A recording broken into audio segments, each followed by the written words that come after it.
ഇന്നെനിക്ക് ഒരു കുറച്ച് ആശ്വാസമുള്ള ഒരു ദിവസമാണ്. കാരണം ഇന്നലെ ഞാൻ നമ്മുടെ MSC എൽസാത്രി എന്ന് പറയുന്ന കപ്പൽ മുങ്ങിയതുമായിട്ട് ഒരു വീഡിയോ ചെയ്തിരുന്നു. അതിൽ കേസെടുക്കണ്ട എന്നൊരു തീരുമാനം ചീഫ് സെക്രട്ടറി ഒരു നോട്ട് പുറത്തു വന്നു. അത് നമ്മുടെ ബഹുമാന്യനായ മുഖ്യമന്ത്രിയും ഷിപ്പിംഗ് ഡയറക്ടറും കൂടെ ചേർന്ന്, ഡയറക്ടർ ഓഫ് ഷിപ്പിംഗ് അതും കൂടെ ചേർന്ന് എടുത്ത ഒരു തീരുമാനമാണ്. കാരണം അദാനി ആളുമായിട്ടുള്ള ബന്ധം MSC ഷിപ്പിംഗ് കമ്പനിക്ക് ഉണ്ട് എന്നുള്ളത് എല്ലാവർക്കും അറിയാം. MSC ഷിപ്പിംഗ് കമ്പനി നമുക്ക് വേണ്ട ഒരു കമ്പനിയാണ്. നമ്മുടെ വിഴിഞ്ഞം പോർട്ട് MSC ഷിപ്പിംഗ് കമ്പനി ഇല്ലെങ്കിൽ ഏതാണ്ട് തകർന്നു പോകും എന്നുള്ള ഒരു നിലയ്ക്ക് ഉള്ള ഒരു വർത്തമാനമാണ് അതിൽ വന്നത്. അപ്പോൾ അങ്ങനെ ഉള്ളതുകൊണ്ട് എപ്പോഴും അവരുമായിട്ടൊരു നല്ല ബന്ധം വേണം, എന്നാലേ അത് ശരിയാവൂ. അതുകൊണ്ട് കേസെടുക്കണ്ട എന്നങ്ങ് തീരുമാനം പറഞ്ഞു. അപ്പോൾ അതിന് ഞാൻ ശരിയായിട്ട് ക്രിട്ടിസൈസ് ചെയ്തു. അത് കൂടാതെ നമ്മുടെ മന്ത്രി ശ്രീ വാസവൻ, തുറമുഖത്തിൻ്റെ ചാർജുള്ള മന്ത്രി പറഞ്ഞത്, ഇത് നമുക്ക് കേസെടുക്കാനൊന്നും പറ്റിയല്ല, അതൊക്കെ സെൻട്രൽ ഗവൺമെൻറ്റാണ് എടുക്കേണ്ടത്. ഇവിടെ നമുക്ക് കേസെടുക്കണമെന്നുണ്ടെങ്കിൽ 12 നോട്ടിക്കൽ മൈൽസ് അകത്ത് ആണെങ്കിൽ മാത്രമേ ഇവിടെ കോസ്റ്റൽ പോലീസിന് കേസെടുക്കാവൂ. ഇങ്ങനെയുള്ള കേസൊക്കെ സെൻട്രൽ ഗവൺമെൻറ്റാണ് എടുക്കേണ്ടത്, നമ്മളല്ല എന്നുള്ള രീതിയിലുള്ള ഒരു വർത്തമാനം കൂടെ വന്നു. അപ്പോൾ അതിന് ഞാൻ മറുപടി, അത് ഒന്ന് പറയാതിരിക്കുന്നത് ശരിയല്ല എന്നുള്ളതുകൊണ്ടാണ് ഞാൻ മറുപടി പറഞ്ഞത്. കേസെടുക്കണ്ട എന്ന് തീരുമാനിച്ചത് തെറ്റാണ് എന്ന് ഞാൻ പറഞ്ഞു. ഇപ്പോൾ 17 ദിവസമായി ഈ കപ്പൽ മുങ്ങിയിട്ട് കേട്ടോ. അതായത് ഈ തീരത്ത് വളരെയധികം ബുദ്ധിമുട്ട് അനുഭവിക്കുന്ന ധാരാളം ആളുകളുണ്ട്. എന്നിട്ട് ആ കപ്പൽ മുങ്ങിയതിന് കേസെടുക്കുന്നതിന് ഇത്രത്തോളം താമസം വന്നു എന്നുള്ളത് വളരെ ഒരു ബുദ്ധിമുട്ടുള്ള ഒരു കാര്യമായിട്ട് എനിക്ക് തോന്നുന്നു. എന്തായാലും ഇന്ന് കേസെടുക്കാൻ തയ്യാറായപ്പോഴോ ചെയ്തേക്കുന്ന പണി എന്താണെന്നറിയാമോ? അതുകൊണ്ടാണ് ഞാനത് പറഞ്ഞത്. അതായത് അതിലെ ആദ്യത്തെ വകുപ്പുകൾ, അതായത് ഈ നമുക്ക് നോക്കാം. ഇതിനകത്ത് നമ്മുടെ BNS ഭാരതീയ ന്യായ സംഹിത എന്ന് പറയും, നമ്മുടെ പഴയ IPCക്ക് പകരമുള്ള നമ്മുടെ ഇപ്പോഴത്തെ നിയമമാണ്.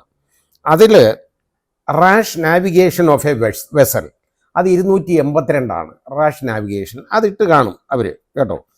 പിന്നെ അടുത്തത് 286 വകുപ്പ്, negligent conduct with respect to poisonous substance. അത് പോയിസണസ് സബ്സ്റ്റൻസ് അതിലുണ്ട്. കാൽഷ്യം കാർബൈഡൊക്കെ പോയിസണസ് സബ്സ്റ്റൻസ് ആണ്. അങ്ങനെയുള്ള സാധനങ്ങളുണ്ട്. അത് 286. അടുത്തത് 287 negligent conduct with respect to fire or combustible matter. അതായത് തീ പിടിക്കാവുന്ന വസ്തുക്കളുമായിട്ട് ഉള്ള അതിൻ്റെ അശ്രദ്ധമായ അതിൻ്റെ കൈകാര്യം ചെയ്യൽ. പിന്നെ 288 negligent conduct with respect to explosive substance. ഇതാണ് എക്സ്പ്ലോസീവ് സബ്സ്റ്റൻസ്. പൊട്ടിത്തെറിക്കാവുന്ന സ്ഫോടനം ഉണ്ടാകാവുന്ന വസ്തുക്കൾ. ഉദാഹരണമായിട്ട് ഇപ്പോൾ ഈ കാൽഷ്യം കാർബൈഡ് തന്നെ 2 വിധത്തിൽ, അത് ഫയർ ഉണ്ടാക്കാം, വെള്ളമായിട്ട് ചേർന്ന് കഴിഞ്ഞാൽ അത് അസറ്റൈൻ ഗ്യാസ് ഉണ്ടാവും, തീപിടുത്തം ഉണ്ടാവും, അങ്ങനെ ഉണ്ടാവാം. പിന്നെ അതേപോലെ തന്നെ അത് പൊട്ടിത്തെറിക്കാം. ഇതെല്ലാം വരും. ഇതെല്ലാം ഉള്ള വകുപ്പുകൾ ഇട്ടിട്ടുണ്ട്.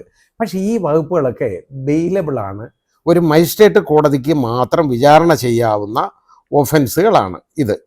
അപ്പോൾ ഇത് അങ്ങനെ ഇരിക്കുമ്പോൾ തന്നെ എന്നാൽ ഇതിനകത്ത് എടുക്കേണ്ട ചില ഒഫൻസുകൾ വേറെ ഉണ്ട് കേട്ടോ.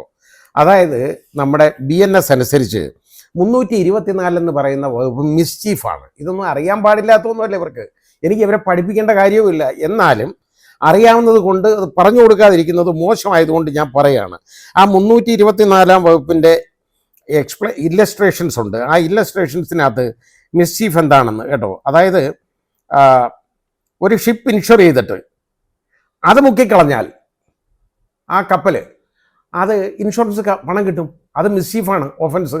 അതാ പറഞ്ഞേക്കുന്നത്. ഇനി അത് അങ്ങനെയുള്ള മിസ്ചീഫ് എന്ന് പറയുന്നുണ്ടല്ലോ, ഈ ശിക്ഷിക്കപ്പെടുക എന്ന് പറയുന്നത് നോക്കിക്കോണം. അതായത് whoever commits mischief and thereby causes loss or damage to the amount of 1 lakh or upwards, 1 ലക്ഷം രൂപയ്ക്കും അതിന് മുകളിലോട്ടുമുള്ള നഷ്ടം മിസ്ചീഫ് മൂലം ഉണ്ടാക്കുകയാണെന്നുണ്ടെങ്കിൽ അതിന് 5 വർഷം 2 തടവുകൾ, അതായത് വെറും തടവോ കഠിന തടവോ 5 വർഷവും കൊടുക്കാം. പിന്നെ ഫൈനും അല്ലെങ്കിൽ 2 ഒന്നിച്ചും കൊടുക്കാം. ഇനി അതല്ലാതെ ഇനി വരേണ്ടത് ഇതിനകത്ത് അപ്പം മിസ്ചീഫ് എന്ന് പറയുന്ന ഒഫൻസ് വന്നു. ആ ഒഫൻസ് തീയിട്ടിട്ടില്ല. 5 വർഷം വരെ പണിഷ്മെൻ്റ് ഉള്ള, അതായത് തടവ് ശിക്ഷ പറഞ്ഞേക്കുന്ന ഒഫൻസാണത്.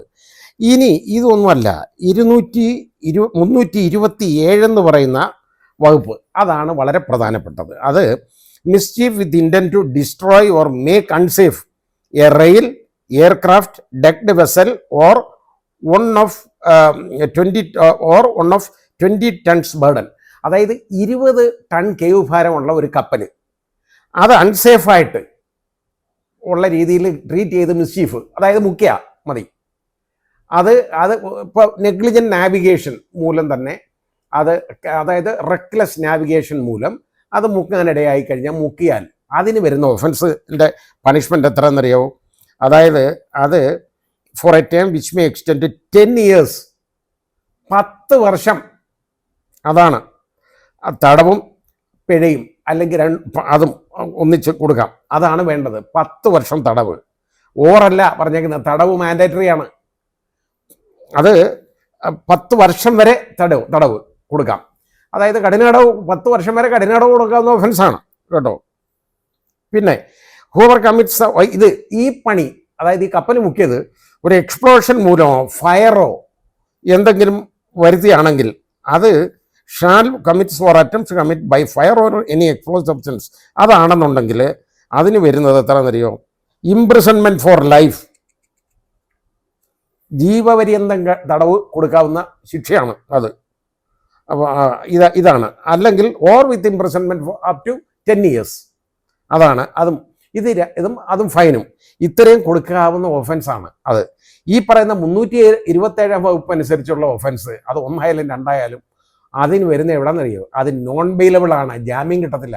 മറ്റേതൊക്കെ ബെയിലബിൾ ആണ്, ഞാൻ നേരത്തെ പറഞ്ഞത്. ഇതിന് ജാമ്യം കിട്ടത്തില്ല, നോൺ ബെയിലബിൾ ആണ്. അത് മജിസ്ട്രേറ്റ് കോടതിയല്ല, കോർട്ട് ഓഫ് സെഷൻസ് കോടതിയിൽ ട്രൈ ചെയ്യേണ്ട ഒരു ഒഫൻസാണ്.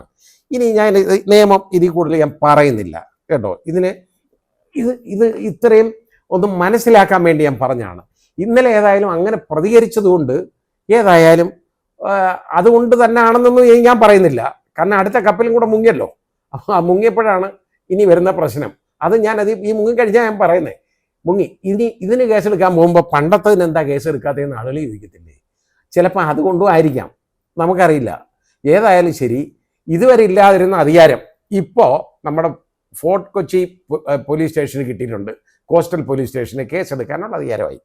ഇതെന്താണെന്നറിയാം, ഇത് ഞാൻ നോക്കിയിട്ട് ഇത്രത്തോളം, അതായത് ഈ മനുഷ്യരെ ഉപദ്രവിക്കുന്നത്, അതായത് നമ്മുടെ കടലിലെ എല്ലാ ജീവജാലങ്ങൾക്കും ഹാനികരമാണ് ഈ മുങ്ങിയ 2 സംഭവങ്ങളും. അത് മാത്രമോ, കാൽഷ്യം കാർബൈഡ് അത് അടന്നു കഴിഞ്ഞാൽ അത് വിഷവസ്തുവാണ്. വെള്ളത്തിൽ വിഷം കലക്കിയാലുള്ള ഒഫൻസ് ഉണ്ട്. ഇതേപോലുള്ള കാര്യങ്ങളെല്ലാം ഉള്ളതാണ്, വളരെ സീരിയസ് ആണ്. എന്നിട്ട് ഈ 327 വകുപ്പ് ബോധപൂർവം 327(1) എന്ന് പറയുന്ന വകുപ്പ് ഒഴിവാക്കിയിട്ടുണ്ട്. അത് ഒഴിവാക്കിയത് എന്തിനാണെന്നുള്ളത്, ആരെ രക്ഷിക്കാനാണെന്നുള്ളത് ബാക്കി കേൾക്കുന്ന നിങ്ങളെല്ലാം, എന്നോട് താല്പര്യമുള്ളവരെല്ലാം ഒന്ന് മനസ്സിലാക്കിയാൽ മതി. ഇനി ഞാൻ ഇത്രയും നല്ല ചില കാര്യങ്ങൾ പറയുന്നത് എന്താണെന്നറിയോ? ഇത് ജനങ്ങൾ മനസ്സിലാക്കാനും തിരിച്ചറിയാനും അത് ഗവൺമെൻറ് കറക്റ്റ് ചെയ്യാനും വേണ്ടിയാണ് ഞാൻ ഇങ്ങനെയുള്ള കാര്യങ്ങൾ പറയുന്നത്. അങ്ങനെ പറയുമ്പം ഒരുപാട് നല്ല കമൻസ് വരും. ആ കൂട്ടത്തിൽ ചിലരങ്ങനെ ഇരിക്കുമ്പോൾ എന്താണെന്നറിയോ? ചിലർക്ക് ഉദാഹരണം ഒരു ശിവരാജൻ എന്ന് കാണുന്ന ഒരാൾ, SHIVARAJAN എന്നാണ്, ശിവരാജൻ എന്നായിരിക്കും അയാൾ ഇട്ടേക്കുന്നത്. അയാളുടെ കമൻറ്റ് ഞാൻ ഒന്ന് വായിക്കാം. സാർ, പഠിക്കാതെ ഒന്നും പറയരുത്. മിസ്റ്റർ ശിവരാജൻ, ഇത് പഠിക്കാതാണെന്നോ ഞാൻ പറയുന്നത്? ഇനി കേരളത്തിനെ സംബന്ധിച്ച് പറയുവാൻ പ്രധാനപ്പെട്ട വ്യക്താവ് മുഖ്യമന്ത്രിയാണ്. അത് നിങ്ങളെടുത്തോളൂ മുഖ്യമന്ത്രിയെ, എനിക്ക് ബന്ധപ്പാടൊന്നുമില്ല. നമ്മളെ സംബന്ധിച്ച പരിസ്ഥിതി പ്രശ്നം, മറ്റും ജീവപ്രശ്നം ഉൾപ്പെടെയുള്ള പ്രശ്നങ്ങളാണ് പ്രധാനം ആണ്. താങ്കൾ ഒരു മുൻ ജഡ്ജിയാണെന്ന് പറയാൻ എന്താണ് യോഗ്യത? മുൻ ജഡ്ജിയാണെന്ന് പറയാനുള്ള യോഗ്യത, ഞാൻ മുമ്പ് ജഡ്ജിയായിരുന്നു, അതുകൊണ്ടാണ്. ഒരു ജഡ്ജി വിരമിച്ചു കഴിഞ്ഞാൽ അയാൾ മുൻ ജഡ്ജിയാണ്, അതിന് വേറെ യോഗ്യതയൊന്നും വേണ്ട. പിന്നെ നിങ്ങളുടെ കൽപ്പിച്ചു കൂട്ടി എനിക്ക് യോഗ്യത തരികയും വേണ്ട. സാറേ, അന്താരാഷ്ട്ര കപ്പൽച്ചാലിലാണ് അപകടം. അതിന് ഉത്തരവാദിത്തത്തോടെ നയപരമായ തീരുമാനം എടുക്കേണ്ടത് അത് കേന്ദ്ര സർക്കാർ നോക്കിക്കൊള്ളും. അതാണ്, നിങ്ങൾ വാസവൻ്റെ ശിഷ്യനായിരിക്കും, അതായിരിക്കും ഈ പറഞ്ഞേക്കുന്നത്. അതല്ല എനിക്കറിയാവുന്ന നിയമം. എനിക്കറിയാവുന്ന നിയമം എന്ന് പറയുന്നത് 12 nautical miles ആണെങ്കിൽ കോസ്റ്റൽ പോലീസ് നിർബന്ധമായിട്ട് കേസെടുക്കണം. അത് കഴിഞ്ഞാലുള്ള 12 എന്ന് പറയുന്നത് കണ്ടിഗ്വസ് സോണാണ്, അവിടെ എടുക്കണം. ഇനി സെൻട്രൽ ഗവൺമെൻറ്റിൻ്റെ 2016 നോട്ടിഫിക്കേഷൻ അനുസരിച്ച്, ഗസറ്റ് നോട്ടിഫിക്കേഷൻ അനുസരിച്ച് നമുക്ക് 200 nautical mile ഒരു ക്രൈം നടന്ന് നമുക്ക് ഉപദ്രവം ഉണ്ടായാൽ അതിന് കേസെടുക്കാം, ഇവിടുത്തെ കോസ്റ്റൽ പോലീസിന് കേസെടുക്കാം. അത് വായിച്ചിട്ട് വേണം, പഠിച്ചിട്ട് വേണം പറയാൻ. വാസവനെ അത് അറിഞ്ഞുകൂടാന്ന് പറഞ്ഞിട്ട് നിങ്ങൾ ഏതാണ്ട് വലിയ കാര്യം അറിയാവുന്ന ഒരാളെന്നുള്ള രീതി എഴുതിയേക്കാണ്. എന്നിട്ട് നിങ്ങൾ ഇതാണോ പറയുന്നത്? നമുക്ക് നഷ്ടപരിഹാരം മാത്രമേ ബാധകമാവുന്നുള്ളൂ. അത് നിങ്ങൾക്ക് മുഖ്യമന്ത്രിക്കും എനിക്കല്ല. അദാനിയെ പിണറായിയുമായി ബന്ധപ്പെടുത്താൻ സാറിന് നാണമില്ലേ? നാണത്തിന് ഞാൻ മുണ്ടും ഉടുപ്പ് ഇട്ടിട്ടുണ്ട്, എനിക്ക് പ്രശ്നമൊന്നുമില്ല. ഞാൻ ആ നടന്ന കാര്യമാണ് വിളിച്ചു പറഞ്ഞത്. ബാക്കി നിങ്ങൾ എടുത്തോണ്ടാൽ മതി. അദ്ദേഹം അദാനിയുമായിട്ട് ബന്ധപ്പെട്ടോ ഇല്ലയോ എന്നുള്ളത് എനിക്കറിഞ്ഞൂടാ. ഞാൻ അങ്ങനെ ബന്ധപ്പെട്ടെന്ന് ഞാൻ പറഞ്ഞിട്ടില്ല. രാജ്യത്തെ ഒരു സ്റ്റേറ്റ് എന്ന നിലയിൽ മാത്രമേ നമുക്ക് പ്രതികരിക്കാൻ കഴിയൂ. നിങ്ങൾ മത്സ്യബുക്കാണോ എന്ന് നാട്ടുകാർക്ക് അറിയേണ്ട, നിങ്ങൾ അറിയേണ്ട മിസ്റ്റർ. അത് കേൾക്കേണ്ടവർ കേട്ടാൽ മതി. എനിക്കൊരു നിർബന്ധമില്ല നിങ്ങൾ എൻ്റെ ഈ വീഡിയോ കാണണം, കേൾക്കണം എന്നൊന്നും. നമ്മുടെ സമുദ്രതീരത്തായിരുന്നെങ്കിൽ നിയമപരമായി പിടിച്ചു നിൽക്കാം. നമ്മുടെ സമുദ്രത്ത് തന്നെ ഖനനം നടത്താൻ കേന്ദ്ര സർക്കാർ തന്നെ തീരുമാനിക്കുന്ന സാഹചര്യത്തിൽ താങ്കൾ കേരളം കപ്പൽ കമ്പനിക്കെതിരെ കേസ് കൊടുക്കാത്തത് എന്തെന്ന് കണ്ണടച്ച് ചോദിക്കുന്നത്, UDF എന്ന മുങ്ങിക്കപ്പലിൽ വരുന്ന നിയമസഭാ തെരഞ്ഞെടുപ്പിൽ സ്ഥാനാർത്ഥിയാകാനുള്ള കാണാക്കരാവ് എന്നാണ് എല്ലാവന്മാരും ഈ സഖാക്കന്മാർ വിളിച്ചു പറയുന്ന കാര്യമായത്. എന്താണെന്നറിയോ? എന്നെ സമീപിച്ചിട്ടുണ്ട് പണ്ടൊരിക്കൽ എനിക്ക് പറ്റാത്തടത്ത് എനിക്ക് ഒക്കത്തില്ലെന്ന് പറഞ്ഞു. ഇനി ഇപ്പം പിന്നെ ഞാൻ വെളിവാക്കി, എനിക്ക് മത്സരിക്കേണ്ട ഒരു രാഷ്ട്രീയ പാർട്ടിയുടെയും സ്ഥാനാർത്ഥിയായിട്ട് ഞാൻ മത്സരിക്കത്തില്ല. പിന്നെ തെരഞ്ഞെടുപ്പ് മത്സരിക്കണോ വേണ്ടതെന്ന് എല്ലാം ഇങ്ങനെ പറയുമ്പോൾ എല്ലാവരും ഇങ്ങനെ വെല്ലുവിളിക്കുമ്പോൾ എനിക്കൊരു തോന്നലുണ്ട് മത്സരിക്കണമെന്ന്. അത് എനിക്ക് തോന്നുന്നെങ്കിൽ ഞാനൊരു ഇന്ത്യൻ പൗരനാണ്, എനിക്ക് അതിനുള്ള അവകാശമുണ്ട്. അതിന് നിങ്ങളുടെ ആരുടെയും ഓശാരമൊന്നും വേണ്ട. ഒരു രാഷ്ട്രീയ പാർട്ടിയുടെയും പിണിയാളായിട്ടോ അതിൻ്റെ സ്ഥാനാർത്ഥിയായിട്ടോ ഞാൻ മത്സരിക്കത്തില്ല. ഓക്കെ, പക്ഷേ എനിക്ക് ഇഷ്ടം മത്സരിക്കണം എന്നുള്ളത് എൻ്റെ താല്പര്യമാണ്. എനിക്ക് തോന്നിയാൽ മത്സരിക്കും ഇഷ്ടം. നിങ്ങളാരാ അതിന് ചോദിക്കാൻ? ഒരു മൂന്നാംകിട രാഷ്ട്രീയക്കാരനെ പോലെ സംസാരിക്കുക, നിയമപരമായി സംസാരിച്ച് അഭിനയിക്കുക. ഞാൻ അഭിനയിക്കൊന്നുമല്ല, അഭിനയിക്കാൻ അറിഞ്ഞുകൂടാത്തതുകൊണ്ടാണ്. എനിക്ക് സത്യം വിളിച്ചു പറയാൻ ഒക്കുള്ളൂ. അത് ഇനിയും വിളിച്ചു പറഞ്ഞുകൊണ്ടിരിക്കും. ഒരുപാട് ആളുകൾ വളരെ നല്ല അഭിപ്രായങ്ങൾ കമൻറ്റ് ചെയ്തിട്ടുണ്ട്. പക്ഷേ ഇതുപോലുള്ള കുറേ ഈ വൃത്തികെട്ടവർ ഇങ്ങനെയുള്ള വർത്തമാനം കൂടെ വിളിച്ച് പറയും. ചിലർ ഇവരെ വേറെ ജോലിയൊന്നുമില്ല എന്ന് ചോദിക്കും, ചോദിച്ചിട്ടുണ്ട് ഇതിനകത്ത്. അതൊക്കെ സഹാക്കന്മാരാ, കാണുന്നവർക്കറിയാം. അതിനൊന്നും ഞാൻ മറുപടി പറയുന്നില്ല. പക്ഷെ നിങ്ങൾ ഇത്രയും കാര്യമായിട്ട് എഴുതി വെച്ചുകൊണ്ടാണ് ഞാൻ മറുപടി പറഞ്ഞത്. ഇല്ല, എനിക്ക് അതിൻ്റെ ആവശ്യമില്ല. ഇത് പഠിച്ചിട്ട് തന്നെ പറയുന്ന കാര്യങ്ങളാണ്. അത് ജനങ്ങൾക്ക് വേണ്ടി പറയുന്ന കാര്യമാണ്. ഇനിയും പറഞ്ഞുകൊണ്ടിരിക്കും. നിങ്ങൾ നിങ്ങളുടെ മേലാളന്മാരെ തൃപ്തിപ്പെടുത്തിക്കോളൂ. അതിനുവേണ്ടി നിങ്ങൾക്ക് അതിന് പകരം എൻ്റെ ഇത് നിങ്ങൾ കാണണ്ട. അപ്പം നിങ്ങളതങ്ങ് കമാൽ പാഷയെ അങ്ങ് ബോയ്ക്കോട്ട് ചെയ്ത് വെച്ചാൽ ഒരു പ്രശ്നമല്ലല്ലോ. എനിക്കൊരു നിർബന്ധവും ഇല്ല നിങ്ങൾ എൻ്റെ ഈ വീഡിയോ ഒക്കെ കാണണമെന്ന്. കണ്ടിട്ട് നിങ്ങൾ ഒരു ശരിയായ ജെന്യുവനായിട്ടൊരു അഭിപ്രായം പറഞ്ഞോളൂ, ഞാൻ അതിന് മറുപടി പറയാം. അല്ലാതെ ഇതുപോലുള്ള വൃത്തികേട് വിളിച്ച് പറയരുത്. പഠിച്ചിട്ട് തന്നെ മിസ്റ്റർ പറയുന്നത്. ഇതെല്ലാം പഠിച്ചിട്ട് തന്നെ പറയുന്നത്. നന്നായിട്ട് അറിയാവുന്നതുകൊണ്ടുമാണ് പറയുന്നത് കേട്ടോ. അതല്ലാതെ അറിയാൻ വയ്യാതെ പറയുന്നതല്ല. പക്ഷേ ഇന്നത്തെ തീരുമാനത്തിനകത്ത് എനിക്ക് സന്തോഷമുണ്ടെങ്കിൽ പോലും ഈ 327 വകുപ്പ് അതിൽ ഇൻവോക്ക് ചെയ്യാതിരുന്നത് മനഃപൂർവ്വമാണ് എന്ന് തന്നെ ഞാൻ വിളിച്ചു പറയും. ഞാൻ ഈ നാട്ടിലെ പ്രതിപക്ഷത്തിൻ്റെ ജോലിയാണ് ചെയ്യുന്നത്. യഥാർത്ഥത്തിൽ ഇത് പ്രതിപക്ഷങ്ങൾ വിളിച്ചു പറയേണ്ട കാര്യമാണ്. അവർ പഠിക്കുന്നില്ലതൊന്നും, അവർ നന്നായിട്ട് നോക്കുന്നില്ല. നോക്കാതിരിക്കുമ്പോൾ എനിക്കറിയേണ്ട കാര്യങ്ങൾ ഞാൻ വിളിച്ചു പറയും, അറിയാവുന്ന കാര്യങ്ങൾ. അത് വിളിച്ചു പറയുന്നത് ജനങ്ങൾക്ക് വേണ്ടിയാണ്, ഈ സമൂഹത്തിന് വേണ്ടിയാണ്, ഞാൻ ഉൾപ്പെടെയുള്ള സമൂഹത്തിന് വേണ്ടി. അതാണ് ഞാൻ പറയുന്നത്. അപ്പോൾ അത് പറയുന്ന ഉടനെ സഖാക്കന്മാർക്ക് കൊള്ളേണ്ട കാര്യമില്ല. നിങ്ങൾ ആരെയും ഒന്നും പറഞ്ഞില്ലല്ലോ. ഞാൻ മാർക്സിസ്റ്റ് പാർട്ടി ഒന്നും പറഞ്ഞില്ല. ഞാൻ പറഞ്ഞത് മുഖ്യമന്ത്രി എടുത്ത തീരുമാനം തെറ്റാണെന്ന് പറഞ്ഞു. അത് തെറ്റായ തീരുമാനം എടുത്താൽ ഇനിയും പറയും മിസ്റ്റർ. അത് തന്നെ ഞാൻ പറഞ്ഞുകൊണ്ടിരിക്കും, ഒരു കുഴപ്പമില്ല. അത് ഉൾക്കൊള്ളാൻ പഠിക്കണം. സത്യമാണോ ഇല്ലയോ എന്ന് ചിന്തിക്കുക. അല്ലാതെ അന്ധമായ സ്നേഹമുണ്ടല്ലോ, നിങ്ങളെ യജമാനന്മാരെ അങ്ങനെയുള്ളവരുണ്ട്, പ്രീതിപ്പെടുത്തിക്കോളൂ. എനിക്കത് വിരോധമൊന്നുമില്ല. പറയാതിരിക്കാൻ നിവൃത്തിയില്ലാത്തതുകൊണ്ട് പറഞ്ഞു എന്നുള്ളേ ഉള്ളൂ.